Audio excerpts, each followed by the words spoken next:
So the big race tonight, of course, is the one for U.S. Senate, and let's go straight to both campaigns.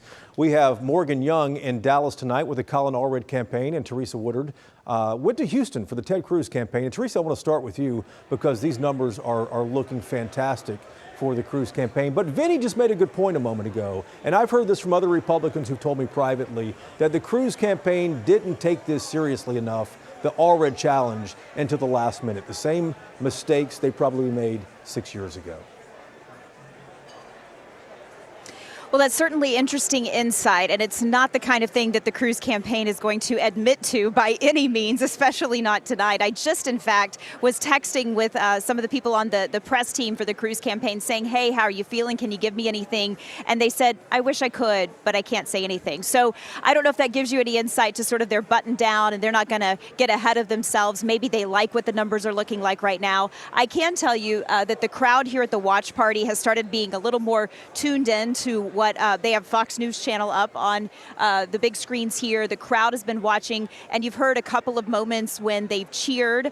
Mostly that is when maybe a state has been called for former President Donald Trump, but also when Fox News Channel has showed the results that they have so far in this Senate race. And just a few minutes ago, they put up that Ted Cruz was up by 4.5 points, but of course they were saying it was still too close to call. And so the crowd, you could feel sort of them get very excited, and then it went back down. And by the way, I should also say it may look a little empty behind me, but have no fear, it's quite full in here. It's just that the bars and the food are on the outskirts, and so you may not see a big crowd behind me, but the people around the press area who are getting drinks and getting food, there's certainly a lot of them.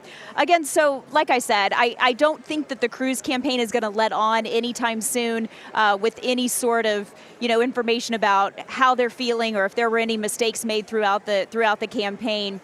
I will say after covering Ted Cruz's campaign in 2018 when he was running against Beto O'Rourke, this did feel like sort of a cut and copy situation here, or cut and paste, I should say, situation here.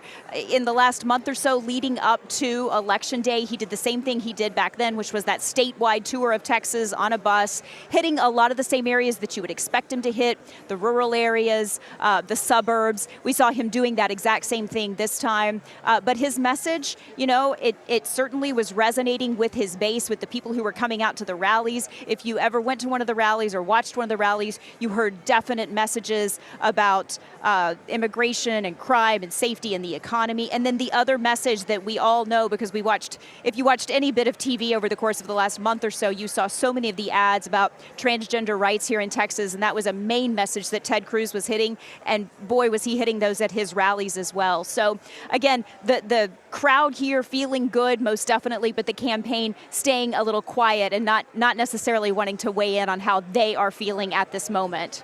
And the bar and the hors d'oeuvres. Let's go to WFAA's.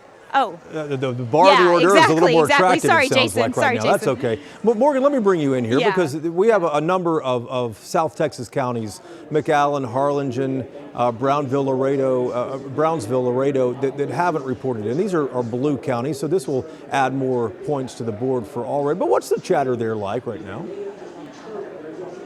Well, Jason, I can tell you, like Teresa, the bar and snack line here is also quite long. That's why I was chuckling there. Listen, the crowd here is quiet. They're sitting here, they're watching MSNBC. Not shocking, Teresa's saying that the Cruz crowd is watching Fox News. And you do hear, a little bit of energy when different results come up. We did, the loudest cheer we've heard of the evening is when the Allred campaign actually showed some of the recap video from his campaign. A member of his campaign actually came up and spoke a few minutes ago, and she said that tonight is going to be a celebration. She stood on the stage, she let everybody know what the run of show was going to be here this evening, and really kind of offered a message of encouragement. What's really, really interesting is what Ms. Bernadine just pointed out, the issues that she's realized that Texans are voting about. The economy is what she mentioned, and what's interesting is that this campaign really, really leaned into the issue of reproductive rights. We saw that in the home stretch of this, with the ads that were coming out, aggressive the entire time, but really, really digging into that issue. So for that to be a really big investment investment in the messaging here to not really line up with the issues that it seems like Texas voters are actually, thinking about as they're going to cast their vote, is interesting. And when we're talking about different areas of focus, specifically looking at North Texas, Tarrant County has been a huge area of focus for this campaign. They were speaking about that even today. And we keep bringing up that 2018 election, which was the last time that Senator Cruz was up for re-election. And it seems like this campaign really built a lot of momentum on how close that race was. But as we heard earlier this evening, there are so many new voters in Texas. And we had one expert say, until you actually see what voters do at the polls, that may not matter. So the energy here is quiet. It's a bit subdued, and it's really just kind of focused and paying attention. They knew this was going to be a fight. They put up a fight. They raised a ton of money. Now they're just waiting to see if that investment is going to be fruitful. Jason.